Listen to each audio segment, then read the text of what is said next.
Você vai ver agora algo que vai parecer estranho, mas é uma série especial de vídeos que vamos fazer que é sobre pitose. Como assim pitose? Pitose normalmente não é alguma coisa atrelada à harmonização facial, né? A definição, a pitose, por definição, é queda ou localização anormalmente baixa de um órgão. Isso é a definição do dicionário. Tem um outro detalhe, ele fala que é o descenso. Indo atrás de descenso, o que ele fala também? Ato, processo ou efeito de descer. Descensão, descida. E pitose é uma das principais intercorrências ou complicações, que é o termo mais correto, dentro do uso da toxina botulínica. Então, se você trabalha dentro da harmonização facial, com certeza absoluta, em algum momento, quando você estudou toxina botulínica, você ouviu falar desse termo. E é disso que a gente vai falar a partir de agora. E se você acha esse tema interessante e importante, não deixa de curtir esse vídeo, compartilhar e deixar seus comentários. Lembrando, os comentários eles são respondidos em outras lives que nós fazemos aqui no canal. Então, você vai ser muito bem-vindo se você estiver inscrito e vai receber as notificações das próximas atividades, certo? Vamos falar de pitose, portanto, né? Pitose é um nome muito genérico para qualquer alteração que acontece na musculatura, né?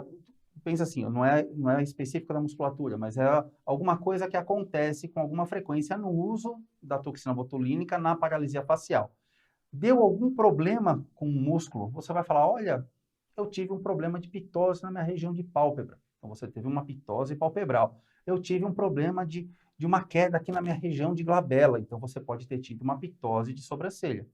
Existem 5 pitoses que acontecem com a toxina botulínica e cada um desses vídeos dessa nossa série vai explicar as causas de cada uma dessas pitoses. Se bem que tem uma que não é bem pitose, né? Não. Porque não dá para cair para cima, né? Se a pitose é queda, você não pode cair para cima, fica estranho. Mas não deixa de ser uma pitose, você vai entender isso num dos vídeos direitinho. E cada um dos vídeos, a gente vai abordar as seguintes pitoses. Pitose de sobrancelha, pitose de pálpebra, pitose dos zigomáticos, dos músculos zigomáticos, pitose dos músculos elevadores do lábio e o que fica meio nem lá nem cá. Quer cair para cima. Quer cair para cima, que é a pitose, entre aspas, do depressor do lábio inferior. A primeira pitose que a gente vai falar é sobre a pitose de sobrancelha.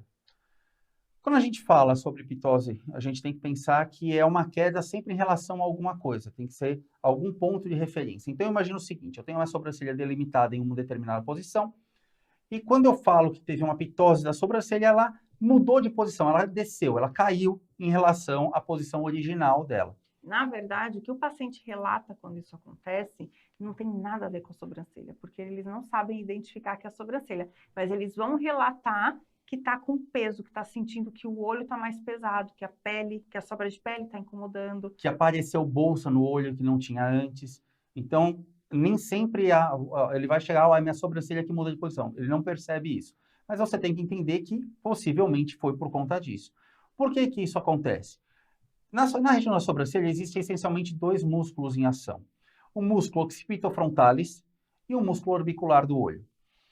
O occipitofrontalis, como a gente vê na imagem aqui, ele é um músculo bem extenso. Ele vem da região occipital até a região da margem óssea da órbita da orbitária, né? A região parte superior da órbita. E nem você fala sempre, as pessoas sempre chamam músculo frontal, mas músculo frontal mesmo não existe. É um feixe de um outro exatamente, músculo. Ele é a parte frontal, é o ventre frontal do músculo occipitofrontalis, tá bem? Então, ele é o músculo frontal. O que nos interessa, de fato, agora para a pitose de sobrancelha é essencialmente essa região. Então, o occipitofrontalis, ele vai ter uma ação, ou o frontal, ele vai ter uma ação de elevação. Quando eu levanto a minha sobrancelha, né, quando a gente olha e levanta a sobrancelha, eu percebo, na verdade, que eu tenho uma ação antagonista ao músculo orbicular do olho. O orbicular do olho é aquele que vai ajudar a fechar. Então, a minha sobrancelha está aqui no meio, quando eu fecho, ela desce. Quando eu levanto, ela sobe. Ó. A minha sobrancelha está nessa posição, então, levanto e ela desce. Então, existe esse efeito de agonista e antagonista nessa região, que é uma parte importante para vocês entenderem por que que acontece a sensação ou por que que acontece a pitose de sobrancelha. Então, eu vou pegar aqui, por exemplo, um azulzinho e vou desenhar uma sobrancelha. A sobrancelha, ela fica em uma região aqui que é essencialmente em cima do orbicular do olho. Se eu tirar o orbicular do olho, eu vou tirar uma camada muscular para vocês observarem, veja. Nesta região onde está a sobrancelha, essencialmente é o orbicular do olho. Então, como que a sobrancelha ela eleva? Graças à troca de fibras entre o músculo frontal, né, o ventre frontal do occipital frontalis, entre o músculo frontal e o orbicular do olho, que faz esta elevação, esta ação. Tá? Mas, essencialmente, a sobrancelha está no orbicular do olho. Muito bem. Qual que é a ação do músculo frontal neste contexto? Vou pegar um desenho em rosa aqui, fica mais fácil. Ele vai ter uma ação elevadora. Ele vai elevar a sobrancelha. Assim como até você que você sempre explica que o orbicular ele tem a ação, né? Você está explicando tanto elevadora quanto depressora. O frontal, o feixe frontal, é muito semelhante. 2/3 dele, grande parte dele, inclusive, é elevador. 2/3 da parte do músculo do feixe, o feixe frontal, ele é elevador. E 1/3 ele tem uma ação depressora. Então, é mais ou menos aqui, ó. Esta parte mais superior dele tem uma ação depressora. Tanto que quando a gente levanta a sobrancelha, né, levanta ou enruga a testa, vocês vão perceber que o cabelo movimenta para baixo, por conta dessa ação. Dá pra ver bastante, o meu dá, ó. Vê que desce, que o couro cabeludo desce, ó. O couro cabeludo faz mais forte. Aí, relaxa. Ele faz mais forte. Então, a parte, os 2/3 inferiores eleva a sobrancelha. 1/3 superior deprime o couro cabeludo. Por que o couro cabeludo não movimenta tanto? Porque ele está aderido na fáscia, né? Na aponeurose epicraniana, né? Tá aqui na tampa da cabeça.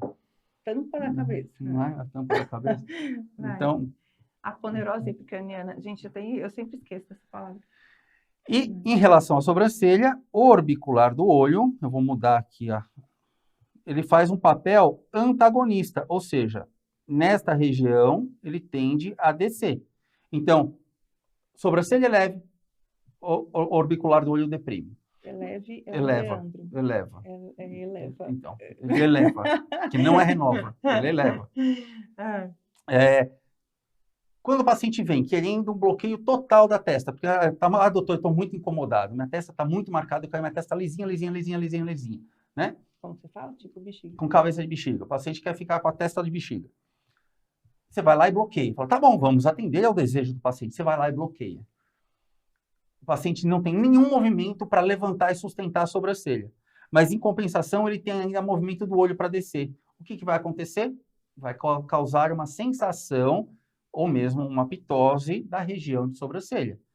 E o seu paciente já tem um excesso de pele aqui na região de pálpebra superior, vai começar a ter uma dobra de pele, vai ter uma mudança da sensação de peso, o paciente vai ficar com uma sensação de cansado, uma sensação de bravo, sem estar bravo.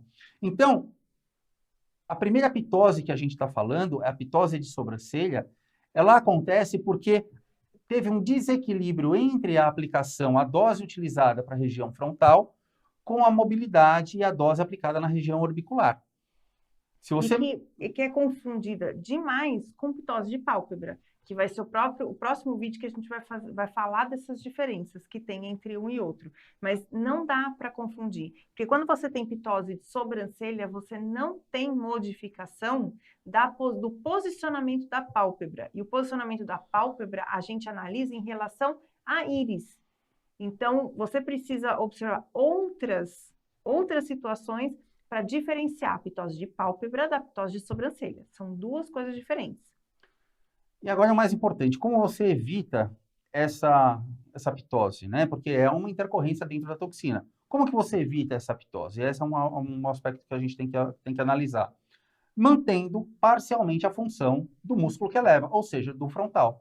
Então, quando o paciente chega para você e fala, olha, doutor, eu quero a minha testa completamente lisa, eu não quero nenhuma marca, e ela não se incomoda, não quer aplicar na região do olho, você tem que falar, olha, a gente tem que pensar no efeito de como que está o posicionamento da sua sobrancelha. Você não vai conseguir fazer a elevação da sobrancelha se você aplicar por completo na região frontal. A gente tem que pensar naquele efeito do agonista e antagonista, do artigo que vocês têm aqui na descrição do vídeo, que você pode consultar para complementar a informação. Então, você consegue, na verdade, esse efeito sabendo pontuar, marcar e dosificar a toxina botulínica, de modo que você mantenha alguma ação na fronte para que não aconteça a sensação dessa pitose. Né? Então, vamos tentar entender aqui de novo na anatomia como que a gente pode abordar isso. Eu vou fazer 2 esqueminhas aqui para a gente analisar. Peguei o outro lado aqui do meu manequim, do meu modelo 3D, né? Vou colocar de novo uma sobrancelha aqui. Tá bem bonito. Estou ótimo designer de sobrancelha, hein? Vou pegar azulzinho agora. Né? Já azulzinho já tá sobrancelha. É que é outro verde água, tá bom. Esse é cerúleo, não é? Vamos imaginar o seguinte, eu quero elevar a minha sobrancelha, eu quero pegar esta parte lateral e falar, olha, doutor, deixa a pontinha da sobrancelha um pouquinho mais erguida. Ótimo. Para ter a elevação aqui, vocês concordam comigo que todos os feixes musculares desta região aqui, eles têm que funcionar? Se você bloquear esse feixe muscular, o que vai acontecer? Não vai ter ação antagonista de elevação da sobrancelha. Aliás, agonista à elevação da sobrancelha. É o músculo frontal que eleva a sobrancelha. Então, você vai ter que, pensando nisso, já orientar o paciente, falar, olha, tá bom, você quer levantar a sobrancelha? Então, nesta faixa aqui eu não vou aplicar toxina, não. E a gente precisa aplicar também em toda a região lateral do olho, fazer o efeito da toxina na região lateral do olho, porque a lateral do olho, o orbicular do olho, faz o efeito de deprimir. Mas precisa também embaixo da sobrancelha. E vai precisar complementar embaixo da sobrancelha para a gente ter esse efeito de fato. Então, isso aqui tiraria a sensação de pitose da sobrancelha e ergue ela, ou, no máximo, mantém ela numa mesma posição. Não precisa erguer de fato. Se você mantiver numa mesma posição, já é o suficiente, sem ter a queda, né? Evitar a queda. Um outro aspecto interessante, que não tem tanto a ver com a sobrancelha em si, com a parte dos pelos da sobrancelha, mas pode acontecer também uma sensação de pitose. Quando o paciente aplica muito a região da fronte, ele fica com uma sensação de glabela pesada. Você aplica a fronte está perfeita, está impecável, mas o paciente fala, nossa, mas o meu olho está fechado, estou com uma sensação de cansado, estão falando que eu estou com uma cara de bravo. Fica até marcado, a linha do prócero aqui fica até mais marcada. Então, existem pacientes que têm um perfil lambrosiano, que tem uma projeção nesta região de glabela um pouquinho maior, que forma aquele sulco naturalmente. Se você exagera na aplicação da fronte, esse sulco fica mais marcado, ele vai ficar mais visível.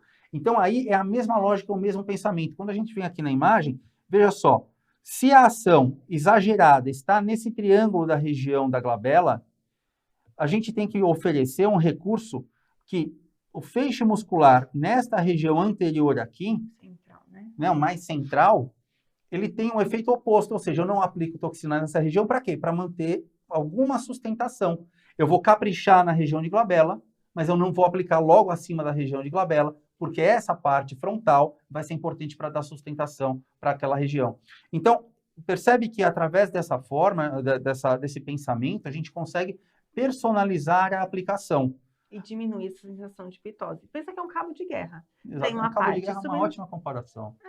Tem uma parte puxando para cima e a outra para baixo. Você precisa deixar com mais força ao lado que você quer o direcionamento do tecido. A técnica do Round 6, de toxina botulínica. Round 6. É ótimo. Funcionou, é uma boa. Então, é a técnica Round 6 de toxina botulínica. Você pode colocar isso como técnica, hein? Dá nome. Lançar. Round 6 Botox Application. Vai funcionar. Mas, enfim, essa pitose, ela é causada por esse desequilíbrio entre o orbicular do olho e o frontal. Como que a gente resolve esse problema? Você resolve fazendo o planejamento certo e aplicando doses adequadas em cada lugar. Mas qual que é a dose que eu vou... Não interessa isso. Aí é uma aplicação que você tem que estudar e que você tem que entender. O que cabe aqui agora para a gente fazer é entender esta ação de agonista e antagonista. E não acontecer novamente no seu paciente. Eu sei que a ideia aqui do vídeo é a questão da pitose da sobrancelha, mas acontece justamente nesse trabalho de excesso de paralisação de frontal e pouca paralisação dos músculos depressores. Ou uma questão que eu queria levantar aqui é a seguinte. Existe uma forma meio generalizada de se falar, não aplica toxina na parte lateral, depois da linha pupilar para a lateral da face, não se aplica toxina para elevar a sobrancelha. Eu acho que o que falta é a observação de que nem todo mundo isso é possível. Tem pacientes que você pede para fazer a ativação do feixe frontal e a cauda da sobrancelha sem aplicação de toxina nenhuma, sem o paciente ter feito absolutamente nada, antes de qualquer tratamento, ela já não eleva. Ou seja, o paciente já não tem força suficiente na região, na porção caudal da sobrancelha para promover qualquer elevação. E aí as pessoas simplesmente colocam como padrão não aplicar lateral à linha da pupila, como se fosse levantar de todo mundo. E ó, o pouco que levanta muitas vezes é aquela sensação irreal de levantar. É porque você paralisa demais aqui, desce a parte central e a parte lateral fica levantada. Mas não dá para você prometer para todo paciente que vai conseguir elevar a sobrancelha dela. Você precisa analisar a força muscular que ela tem naquela região. Que como o Rogério falou, o que eleva a cauda da sobrancelha é a ação do músculo elevador. Se o paciente naturalmente tem pouca força naquela região, você pode se matar de aplicar toxina que não vai conseguir deixar estilo malévolo aquele paciente. Então, assim, você não promete para o seu paciente o que não é possível conseguir pro caso dele em específico. Concorda? Concordo. Então, isso aqui a gente falou, fechamos o primeiro episódio que fala sobre pitose, especificamente de sobrancelha. No próximo vídeo, a gente vai falar sobre a pitose do zigomático maior e o risco de diplopia. Até lá. Até o próximo. Tchau. Até.